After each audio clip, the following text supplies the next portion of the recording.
Yes, we are recording now. Okay.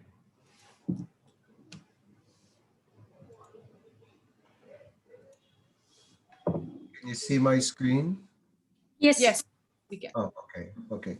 Well, first of all, I want to thank you very much for inviting me to give this presentation. It's a fascinating and interesting and difficult topic. And, but from, a point of view of the profession, also a very important one.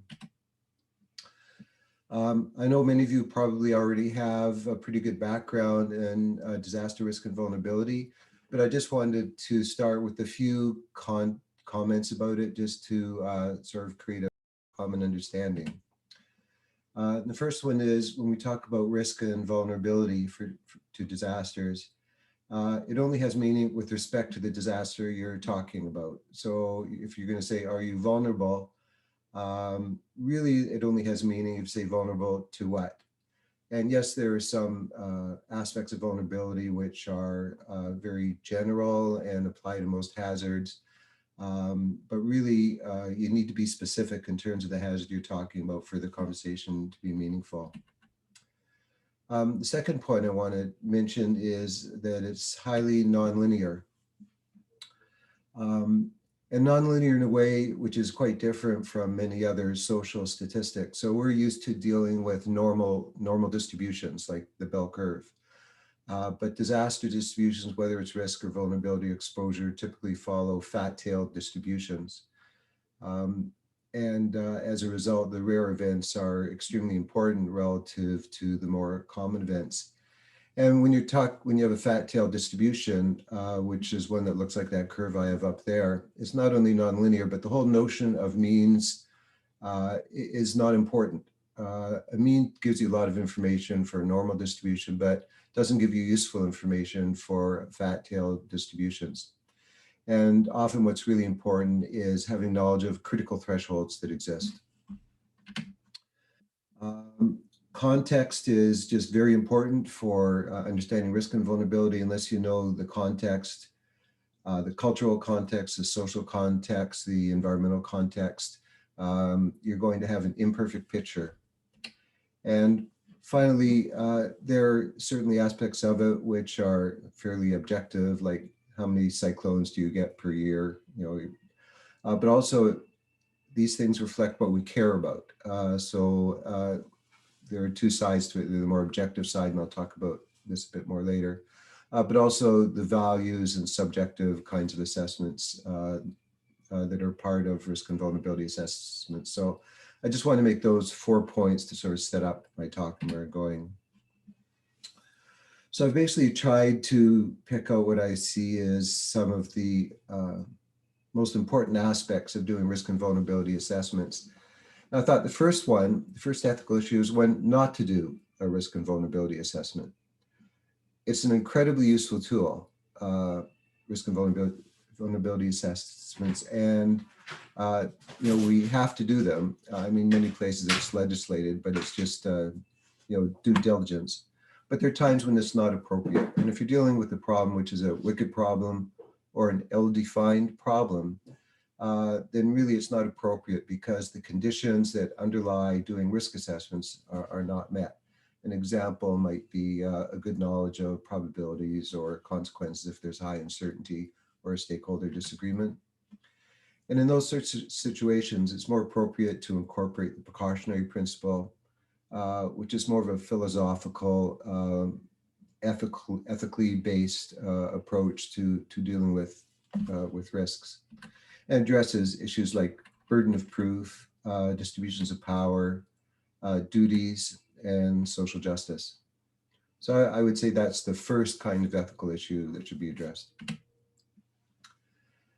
A second aspect is scale and duties of the public versus private sectors. So I just created a little graphic here. Just on the x-axis, I've got what I call political scale, and the y-axis, temporal scale. And risk and vulnerability really exist at all scales, from the local community, well, the household, individual and household really, up to national and international scales. And all of these different scales interact with each other. And if any of you are interested in more of a discussion of this sort of thing, if you look up Panarchy and the work that's been done on resilience, ecological resilience, and resilience of complex systems, there's some really interesting stuff there. But sometimes what happens in the local scale and the community scale is going to be very important in terms of what our risks and vulnerabilities are. But at the same time, our vulnerabilities and risks are generated by much larger scale things. So it may be due to a corporation that's on the other side of the world and isn't, like Bhopal, for example, that isn't doing what it should do, or policies at the state or national level that affect critical infrastructure that you depend upon. So, you know, these sort of political and geographical scales can be important aspects. And one thing I've noticed here in Canada anyway, is that there's been a huge emphasis on community vulnerability analysis and risk analysis in managing disaster risk at the community level. And of course, that's really important. But the level of emphasis that's been given to that by national level governments, I think has been inappropriate, because a lot of the risk is created at those levels. And in a way, I think it's an easy out for higher levels of government in terms of dealing with their responsibilities and helping to manage risk of, say, it's community driven. So we really need to look at it at all scales. We depend on critical infrastructure, which is generally speaking not local, at least where I live. Then there are temporal scales. So they're the risks that we're exposed to right now, but an important aspect of vulnerability and risk is what about the future generations? They aren't born yet. So it's important to ask yourself questions like, what are our duties to them? And in fact, what rights do they have? Which is a really interesting discussion, because beings who do not yet exist, do they have rights, demands that they can put upon us, or do they not? And you can extend this to environmental aspects as well. So this issue of public versus private sector, here in North America, anywhere from 70% to well over 80% of critical infrastructure, which can be considered a public good, is owned by the private sector and run by the private sector. And so this whole notion of public versus private becomes very complex. So the public sector essentially has duties and obligations to citizens because of the social contract that exists between government and those who are governed. But the private sector essentially owes duties to stockholders, people who own that company, and their primary motive is to make a profit, which is a very different kind of duty. And you can talk about social corporate responsibility, which some organizations are getting into. But still, when increasingly, in fact, I would say, public goods, such as critical infrastructure, are owned by the private sector, then the role of the government in terms of how it governs those aspects becomes much more complex. The trend has been, in North America anyway, towards more and more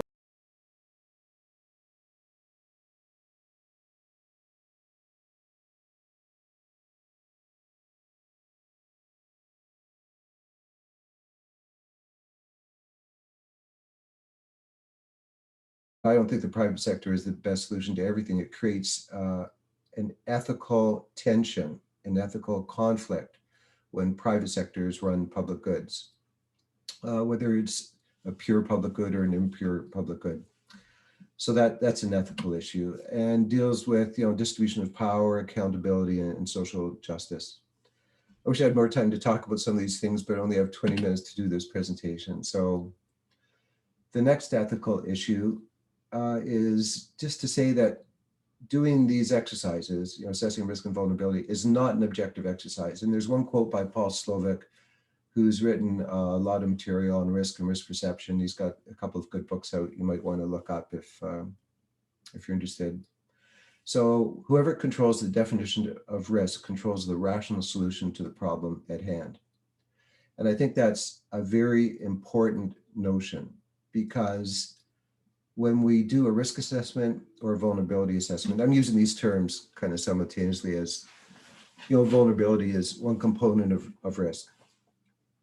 We also have exposure and, the hazard and so forth. They are really exercises in power and control. And it is important to ask the questions of who is doing the risk assessment. Are they a neutral party? And even if they are not a neutral party, what is their worldview and what are their values? And what are they doing the risk assessment for? For what purpose? And whose risks are being assessed? And what are the risk perceptions of that group of people? So, it's good to ask those 5 questions: who, what, where, when, why, and how. And the thing about risk is there are losers and there are winners. So to the degree that risk is socially constructed, there are groups of people who make sets of decisions that create risk in society. And as these decisions are made, there are people who benefit, and maybe it's a private corporation who's polluting the environment and they have a financial benefit to not, cleaning up their pollution, but the people in the local community suffer from that pollution. So that would just be one example, but that's a private sector example. There are governmental examples as well, of course. I just want to show you this graph that you may or may not have seen. So this is an example of risk perception. It's called the white male effect. So this particular study was done in the late 1970s. And it shows what the risk perceptions are of 4 groups of people: white males, non-white males, white females, and non-white females, to a whole series of hazards, ranging from cigarette smoking to commercial air travel, which are on the y-axis. On the x-axis, you have the level of risk perception that goes from number 2, slight risk, 3, moderate risk, 4, high risk. And if you look at the curves, the white males, which is the left-hand curve, is significantly different from the other 3 categories. Again, it would not turn out this way, I would imagine, in India, but this is a US and American survey. And so if you take a look at the characteristics of those group of white males, it resulted actually from about 30% of white males, not from all white males. So actually, if you just took the 30%, the difference would be even more extreme. And those white males were better educated, they had higher incomes, politically conservative, they had high trust in institutions and authorities, and were anti-egalitarian. I think that was the last one. Yeah, that was the last one. So this isn't really about being male and being white. It's really about power, being part of a group that is the elite in society.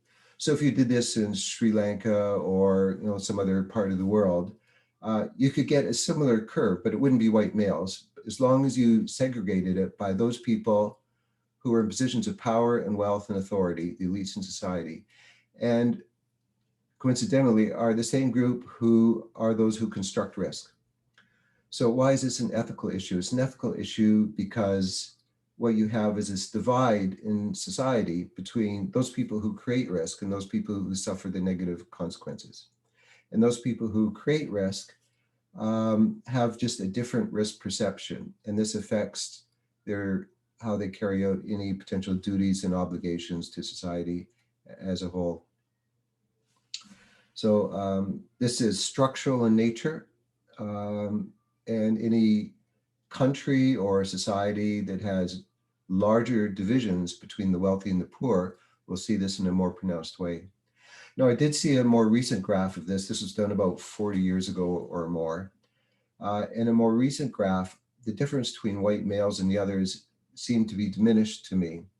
And I believe this is because of the upward mobility in North America that has been experienced by females and non-white people. But on the other hand, if you still divided it up not by those categories of race and sex, but just the categories of people who are better educated, higher incomes, politically conservative, I believe you would see a similar kind of gap there. A lot of this has to do with the way we frame problems. So depending on how you frame a problem, you will come to different kinds of solutions.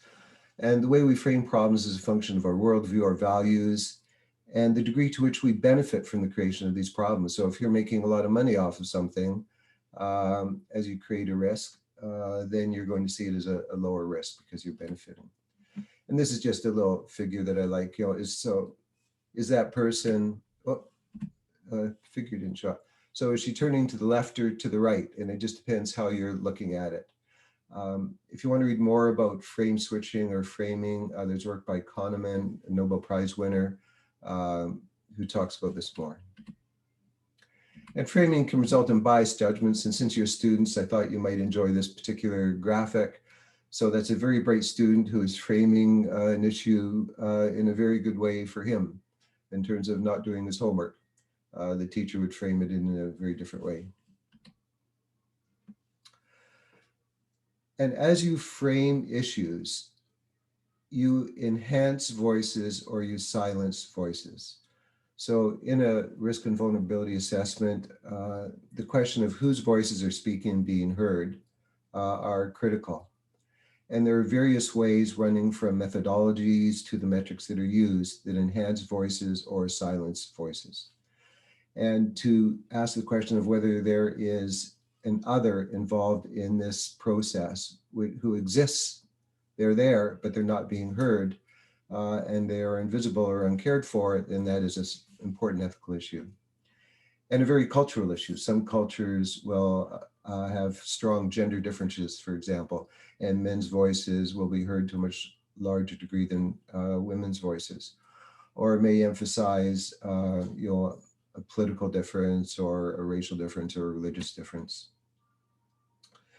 And the point I'm making here is that risk and vulnerability are largely socially constructed. So yes, there are strong objective aspects of it, of course, but also the subjective aspects of it are just as important. And both are needed. You need both in order to do an assessment. And the kind of metrics used to measure success, and I have another slide about this, are important. Like, what metrics do you choose and why do you choose them? So if you're taking a quantitative approach, the metrics you choose will largely determine the outcome of the risk assessment and address things like moral values, vested interests, and power structures. Another comment is there's an expression about emergency plans. It's called the paper plan syndrome. And the paper plan syndrome is when somebody sits down and writes an emergency plan and it's all on paper, but it hasn't been done in a way that involves other stakeholders. And so it's just a piece of paper, a document that is powerless because it only has power if the people who are involved and need it know about it and are going to use it. So the whole notion of process is critical to risk and vulnerability assessment. And the process needs to be one of broad engagement. And the benefits of these things, I think, are often as much or more about the actual process that's used as compared to the final outcome.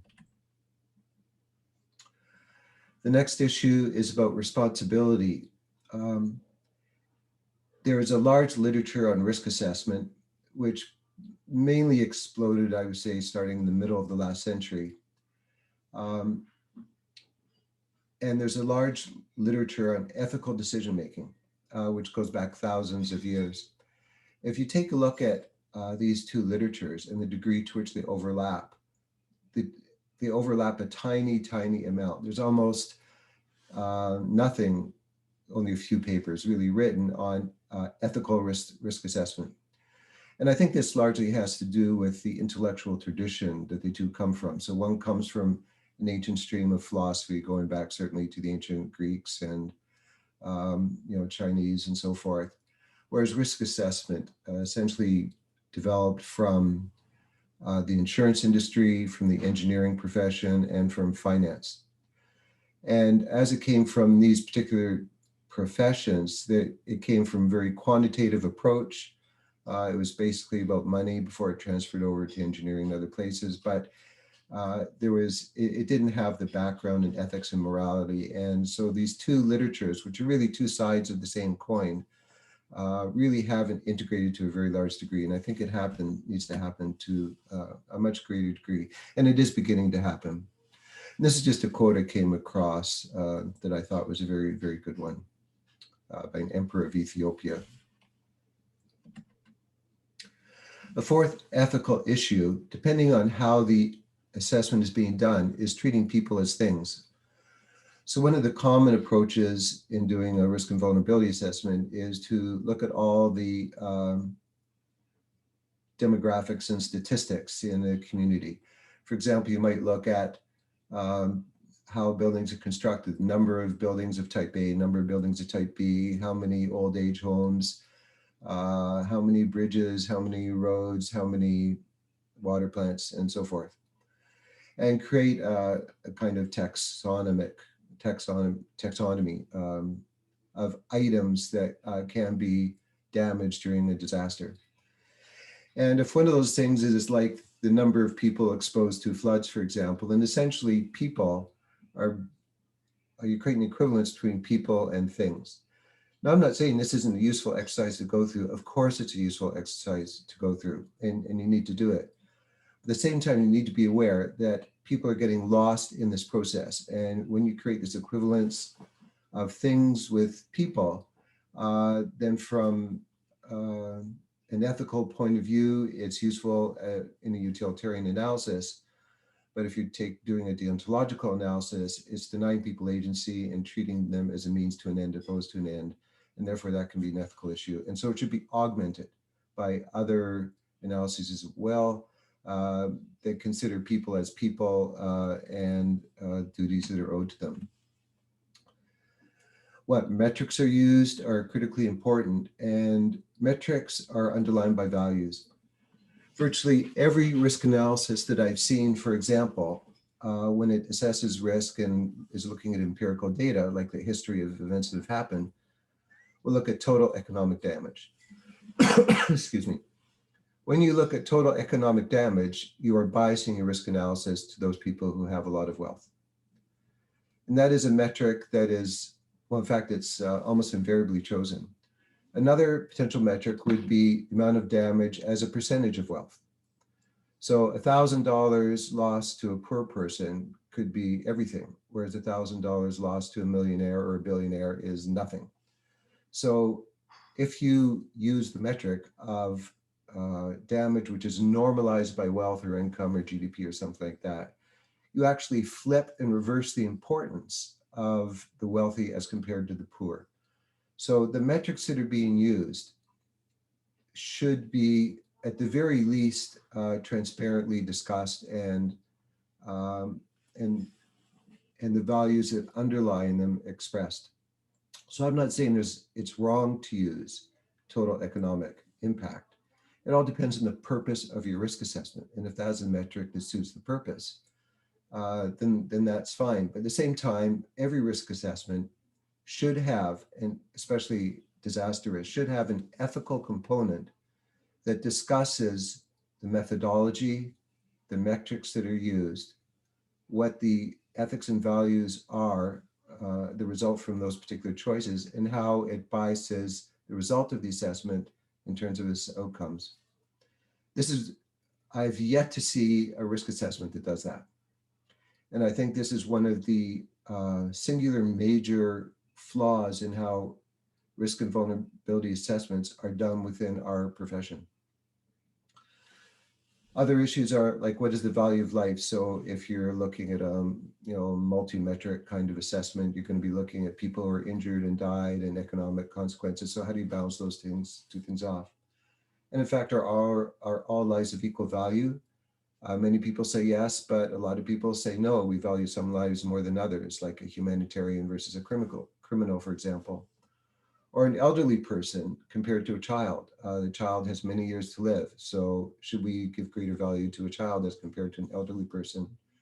So when you have sort of gross assessments of number of people affected, that kind of detail gets lost in terms of who is affected and how they're affected, and it's important. And then again, if you're doing a quantitative assessment, it depends on data. And there can be important aspects of what communities and people's value for which there is no data. So if you don't have data, is it not part of your risk assessment if you're doing a quantitative assessment? Well, and if it's not there, what does that mean in terms of the value of your assessment? So just taking a look at those things for which you do not have data, but it still may be important. And maybe it's the cultural value of places. Then, the thing is, it's not just about numbers. It's about what we can quantify and what we can't quantify and what's important. And ethical issue number 6 is about lost people. So as we aggregate numbers, typical risk assessments will come up, if it's a quantitative one and say it's a risk index approach, it will take a whole bunch of sub-indices and begin to aggregate them into, perhaps even a single number that policymakers can use for, like what they call a rational assessment of resources. And the usefulness of that to policymakers is obvious. But at the same point, whether you're talking a mean or expected value, those two measures result in people who are lost in the process. People who are lost in the process. And I'll just give, so really what's important are things like critical thresholds. And I'm just going to give one quick example. Suppose, let's think somebody gets almost all of the vitamins they need every day for healthy living, say 90% of the best possible value. So we'll give them a 90% score and they're doing great. They're getting over the minimum number of vitamins for everything. Let's take somebody else who's getting 100% of every vitamin except vitamin C, and they don't get any vitamin C. They'll actually end up, because there's something like 47 vitamins you need, I forget the exact number, you'd actually end up with a score much better than 90%, but you would die of scurvy. Your teeth would fall out, your bones would go crooked, you'd have a horrible life. So the notion of means or totals in vulnerability assessments is very problematical. And other measures, such as peak over thresholds, for example, or identifying critical thresholds that are exceeded, need to be included to augment this often other used approach, which is just to look at means and averages and totals. And finally, are there special duties on the part of government or whoever's doing the risk assessment to certain groups? So duties of care. And if you're a government, you might say, well, we have a special duty of care towards people in old age homes or people in penitentiaries. So there are duties of care. They do not exist perhaps for other groups. So any risk assessment from an ethical point of view should look at these special duties of care, or otherwise those people will have no voice. And you can also think of that from the environment, like duties to the environment. So animals and trees and forests have no voice. The only voice they have is the ones that we, people who may speak for them. So for those who have no voices, whether they're people, because they're part of society which is not being heard, or whether they're the environment, we should try and speak for them. And so in conclusion, I'm just going to say risk and vulnerability assessments are value-laden tools that reflect the purpose of those performing the assessments. They're exercises in power and often maintaining the existing social structures. Methodologies and metrics chosen will largely determine the end result. So if I know who's doing a risk assessment, especially if they have vested interest, I can pretty much tell you what's going to happen. So like we have a big issue in Canada here around a pipeline development that's going on for a number of years. And I saw 2 risk assessments. One was done by the pipeline company and another was done by an environmental group, an NGO. I didn't even need to look at the risk assessments to know that they would be opposite. Okay, they would be opposite. And they were both rational. They were both made sense within the sets of assumptions that were being used by the people doing risk assessment. But those methodologies and metrics that are used, that were chosen, were quite different because their values were different and their purposes were different. And so there are a whole series of ethical issues that should be clarified so that the users of these assessments can understand context. And I'm not saying one way is necessarily right and another way is necessarily wrong. although there are better and worse ways to do it for sure. But to me, the most important part is to, when you do these things, is to think ethically, to think morally, to be aware of your choices, and to be transparent and say what the effects of these are. So that's the end of my brief presentation, and I'm happy to answer any questions. Thank you so much, sir. That was a really interesting presentation for me. And what the examples you were giving, I think I came up with a lot of corresponding examples, which will be very useful for our students. And I think we can just discuss that. Niti, do you want to start, or you want me to? You can start, Soumya. I'll add in. So the interesting things which we wanted to do with the exercise which we are doing for the summer school is to bring students from the UK and India to do a risk assessment and to look at composite indicators, not completely do a risk assessment, but to get an idea about multiple indicators with respect to a slum locality very close to our campus called the M Ward. So I just wanted to hear your thoughts that you have, a group coming from a developed country who has never seen the slum areas where we are located. At the same time, we have a bunch of students who've never been to Bombay because it's a batch which has not come to the campus yet. But they do have certain idea about how the circumstances in India are. Some of them have, in the previous exercise, have been to slum localities in their respective hometown. So that's an interesting.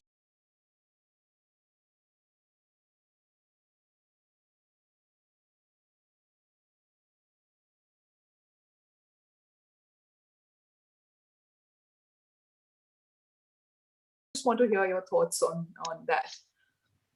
So my first thought is to beware of paternalistic attitudes. So if you're coming with, and I mean, you know this as well, of course. So if you come from a particular culture, you look things in a particular way, and you're imposing that worldview on the exercise when it may not be appropriate for your culture. So that is a trap that many risk assessments have fallen into, and not just risk assessments, but also programs intended to do disaster risk reduction. Sure. And they've failed miserably because of paternalistic approaches that were not appropriate. So the way to avoid that trap is to include a bottom-up process where the communities and the people for whom it's being done to a large degree construct, sort of input their notion of risk. And if you look at like the UN approach to DRR, it has really switched over the past couple of decades, especially from the 1990s, the IDNDR, to a DRR approach which empowers those local communities. So that's one trap to avoid. And you can do this in part, reading narratives and reading stories is a wonderful way, if you are enmeshed in one culture, to try and get a sense for how another culture operates. So whether it's literature or stories of people talking about how disasters affected them, or interviews of people, these are all good ways to avoid that. The other thing is, you mentioned a composite index. So is this an approach which is quantitative, and you're coming up with a whole series of metrics which you're going to use to try and create a picture of vulnerability? Is that right?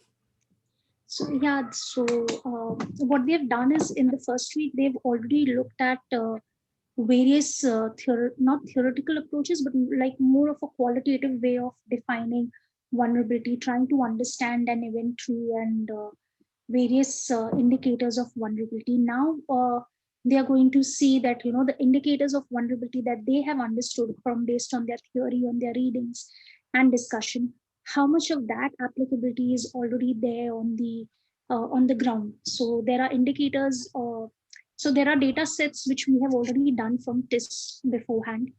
They have already done an exercise of understanding vulnerabilities in Mumbai and in various slum areas. And now they are going to look at how much they have understood the actual ground reality through these indicators. So that's one way of going I've about it. been through exercises like that, and often in class we'll go through an exercise where we try and do that.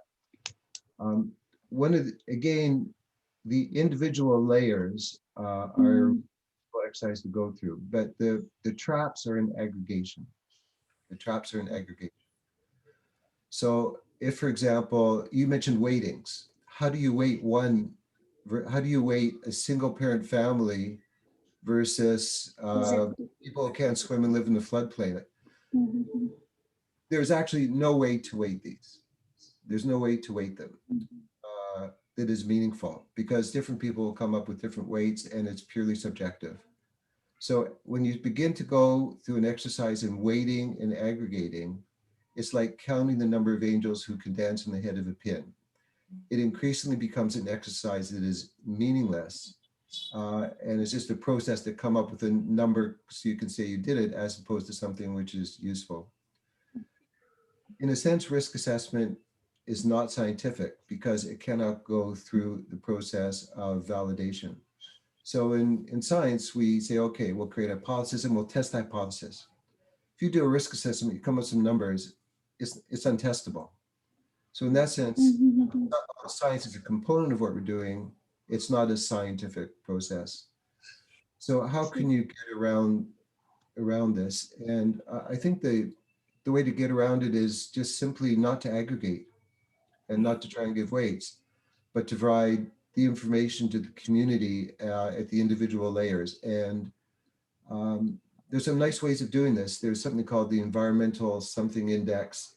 I forget exactly what it's called, but each risk summary is a whole page where they break it down into the individual elements. Do you know the one I'm talking about?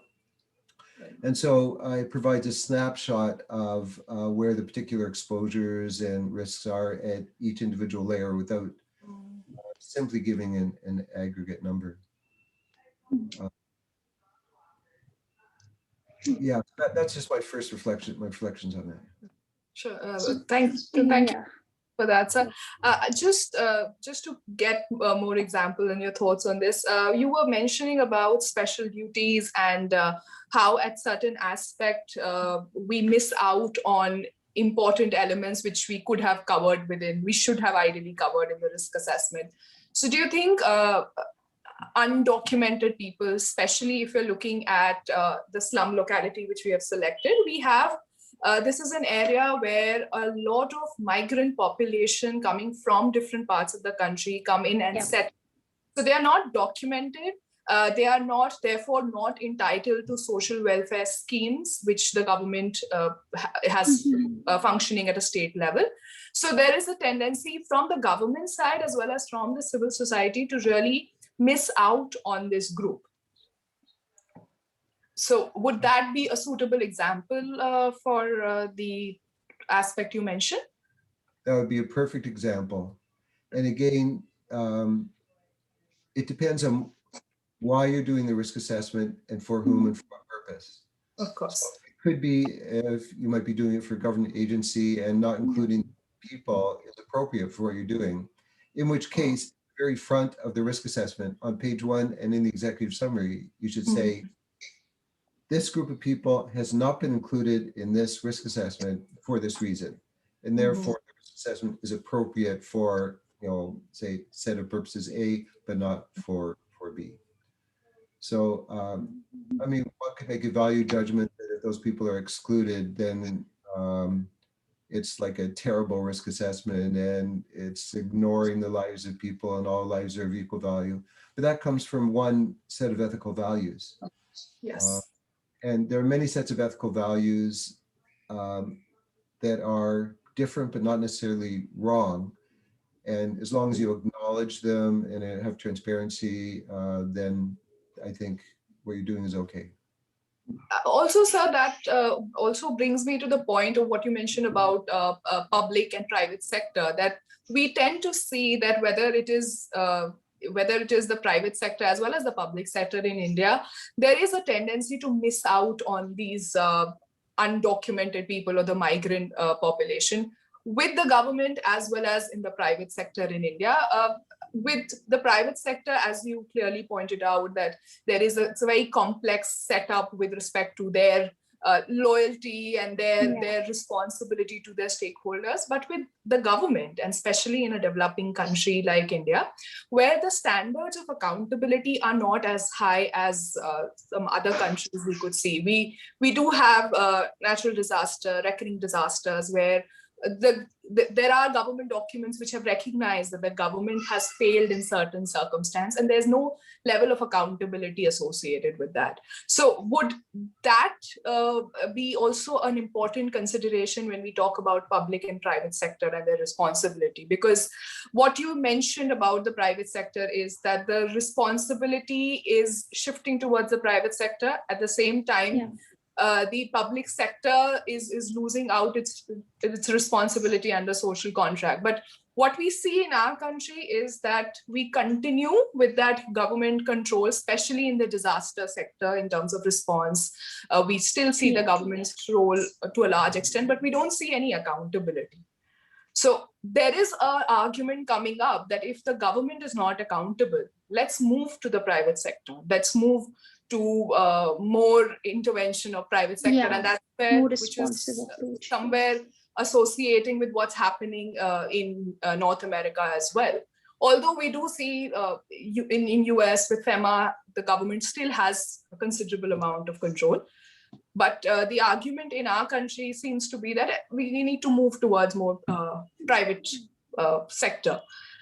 We haven't seen that in the disaster sector, but I think we're moving in that direction. So do you think that's a difference between the developed and the developing country, or that's a challenge which is there at a global level? Well, what a great question.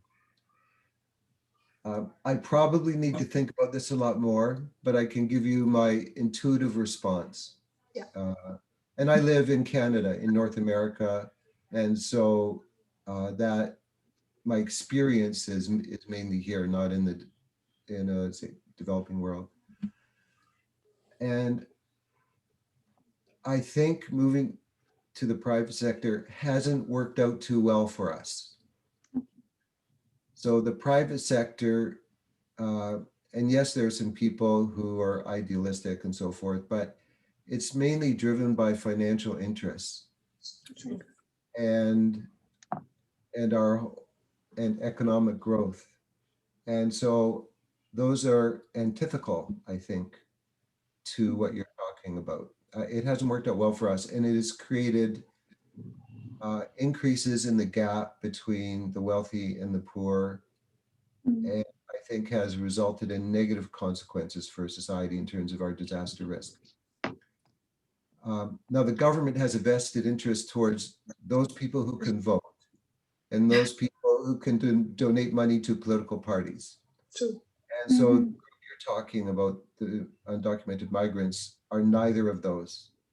So both of those approaches has a systemic or a structural problem in terms of dealing with that issue. And where the barriers are structural, it's enormously difficult to overcome them. So it seems to me that what approach might work, civil society. So if you have a civil society where this becomes an important issue to them, then that can create solutions through NGOs, for example, or political or economic pressure on government and the private sector, which will then become a factor in their decision-making. So I really think the normative values of civil society are what have to drive addressing that issue. That's my first response to that. Thank you for that, sir. Just another example, which I just want to add. Sorry, Yeah, I just want to add something. Want to add on another question to what Soumya has asked. So, apart from civil society, is there no other way that we can hold the private sector accountable? Like, have you seen any other example from Canada where you've been able to hold the private sector accountable? Where civil, other than civil society, who all are important for this? So I- the world is changing in some really interesting ways, and disaster risk has been changing over the decades. So it is becoming, because our world is becoming more of a complex system, more interconnected and so forth, we're creating new layers of disaster risk on top of the old Yeah. ones. Um, to me, privatization is, like we're seeing the whole neoliberal approach, which is so strong here in the West, is going in the wrong direction from that perspective. And I understand Mhm. all the notion of libertarianism and the emphasis on individual liberties and so forth.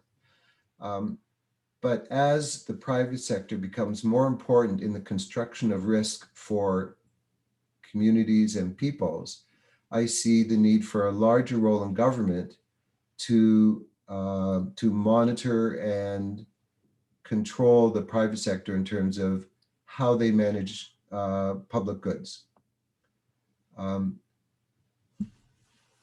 So for that reason, and I know their government is not perfect. I used to work in the government, and there are all sorts of problems, and you have moral hazard and inefficiencies and things like that. But it seems to me that the role of government needs to be stronger, not weaker, and not just government at local levels, but increasingly at larger scales and international scales, because our problems are Exactly. international.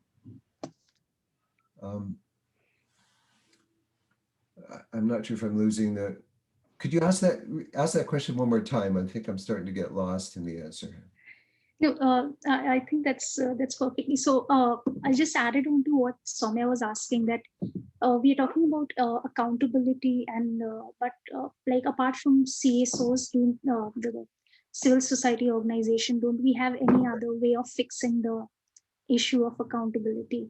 So the private sector will be accountable for two reasons. One is people who buy the products, and the other is government who exerts control over them. So people buying their products, there's this whole notion of buy ethically. And so again, that's in civil society. And so if those sorts of notions are promoted, that will influence the private sector, to get more into corporate social responsibility type of stuff. And increasingly, I think the government should have a strong role in terms of monitoring how the private sector operates. And that is a situation that is rife with complexities and difficulties, I know. But to me, the risks of having a private sector that is unfettered are much greater than the risks of a private sector that is over controlled.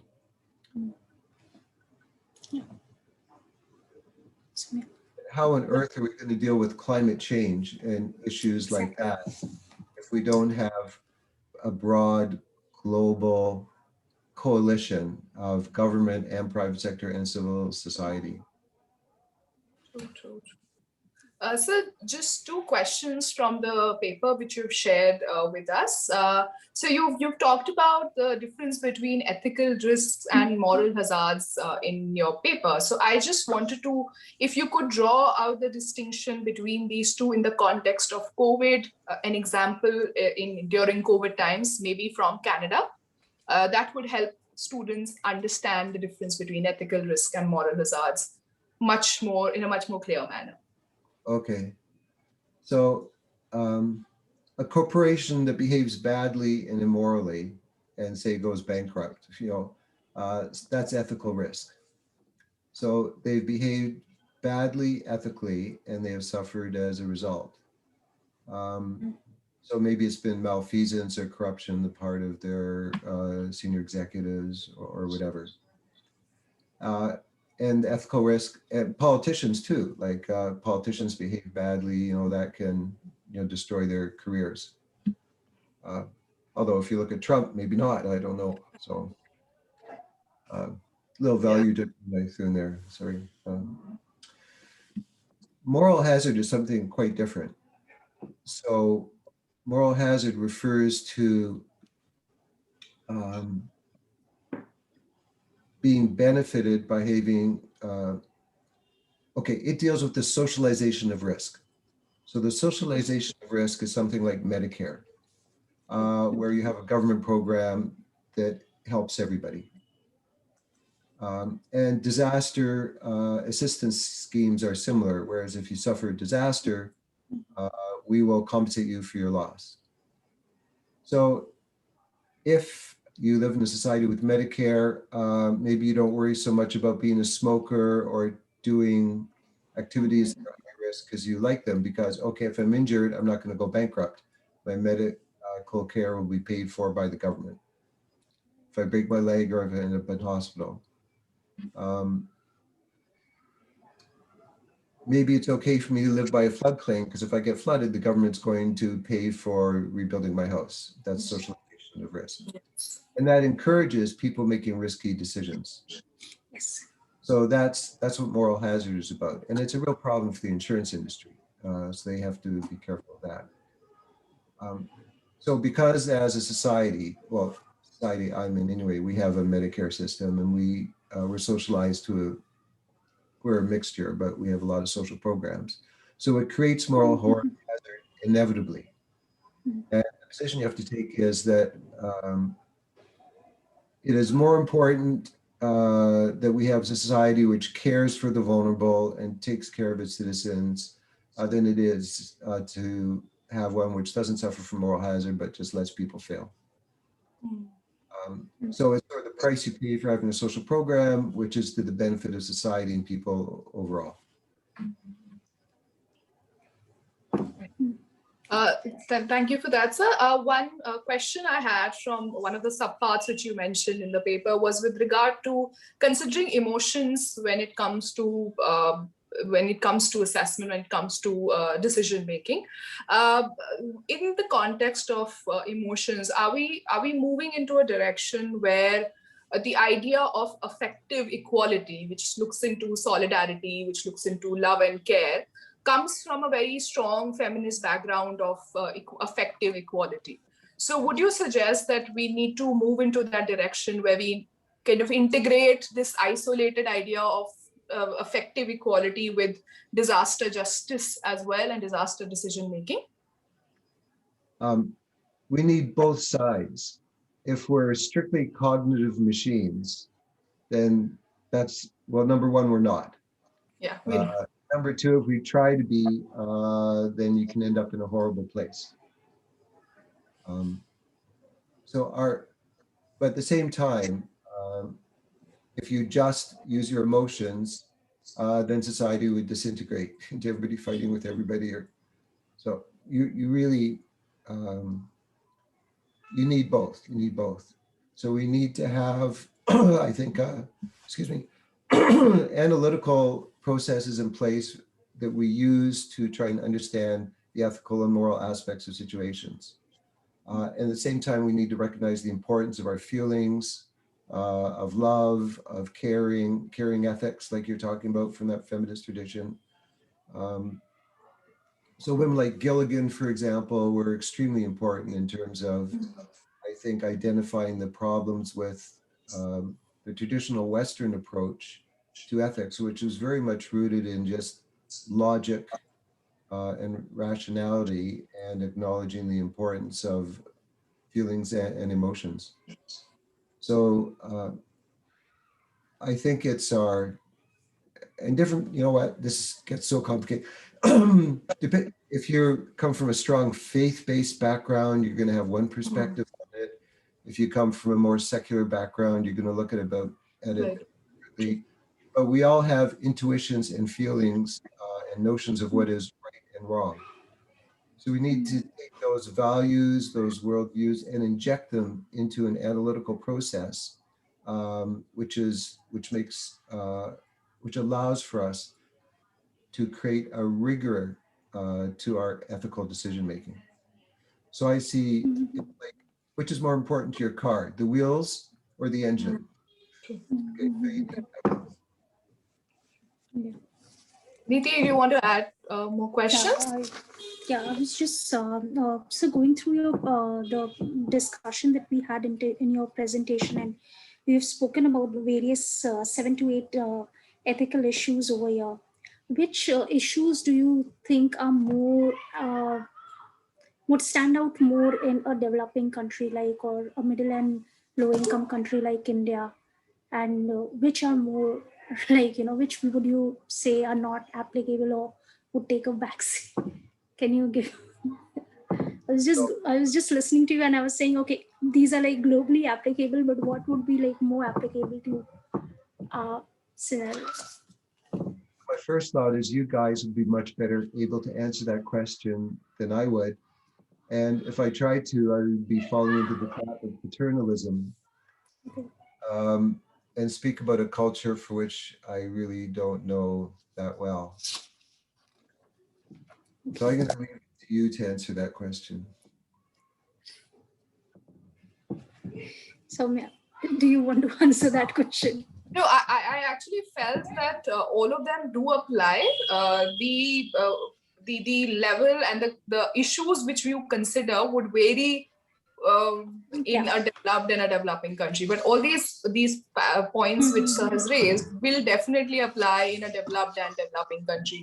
In fact, we were talking about the frame switching. Switching, yeah. Yeah, and also one example where we were talking about how industries are located in such a space where people are dependent on those industries, and therefore they are okay with living in a area which is physically very vulnerable. I think M Ward is a very good example for that, because that's a ward which has we have a chemical factory located right next to it. We have a dumping yard located right there. And the people who are living there are all people whose livelihood are dependent on these industries in some way or the other. So we've had cases of fire reported in these dumping ground and seen as a massive hazard. So the approach of the slightly well-off people living in M Ward, so slightly well-off colonies and residential areas living in the area, they don't want that dumping ground to be there. While if you speak to people living in the slums, because their lives are dependent on that dumping ground in terms of segregation and waste management, they don't seem to have any problem with that. In fact, they get quite restrictive of any kind of changes which are to be brought about in management of those resources. So I would say these principles apply, but the issues, the context, as one of the first few things said, it varies, and that creates different dimensions, which I hope the students will get an idea about, considering we've shared video content with them, sir, about the kind of work which we have done in the past in the M Board. So with regard to sewage, with regard to education, child protection. So we've shared videos with them so that, I mean, they can't physically go there. So we give them a glimpse of how the issues, specific issues are there. So giving them a feel of the field is what we have tried to do. So we are hoping that really works out well for them to get an idea. Yeah, the thing about so many of these ethical issues, there's no right or it's not like mathematics or physics. There isn't a right answer and a wrong answer. They're just different answers for different people. And framing can be so important. Like I was just thinking about that example you gave. So it could be framed just as, should they be living there, or should that dump be there or not be there? So that's one way to frame it. But you could go to a broader framing and take a look at the lives of the people. And are there other ways to provide them with good lives that doesn't require them to live beside the dumps? That would be a different way of framing it. Yes. You know, and it'll really change your approach to deal with the issue also. Yeah. When you look at a lot of problems, it can be overwhelming when you take a look at the complexities and the barriers which stop you from moving forward. But there's this thing called historical futures, which is a different way of looking at it. So historical futures, you imagine the future you want, okay? And then you say, what would it take to get there? Right. So as opposed to saying, well, if we try and move forward in this direction, this direction, this direction, then we have these barriers, that barriers, those barriers. We can't do any of that, it's too hard. Like I say, this is the place where we want to be. And what would it take to get there? Then sometimes that will provide a level of clarity in terms of appropriate frames and pathways that is hard to achieve by being immersed in the present. Nidhi, do you have a follow-up question? Right. Thank you so much, sir. That Thank was really interesting for me, for my classes as well. There's a lot of conversations, a lot of Insights into- examples Yeah. which have come up, which will be extremely useful. And I'm sure our students also from both the groups will be able to reflect and add on to these points as well. So thank you so much for taking out time for us at such a short notice. Oh, you're very welcome. Would it be possible for me to get a copy of the recording? Sure. Yeah. May I Enter- just stop the recording now? Yeah. Can I just stop the recording? I think we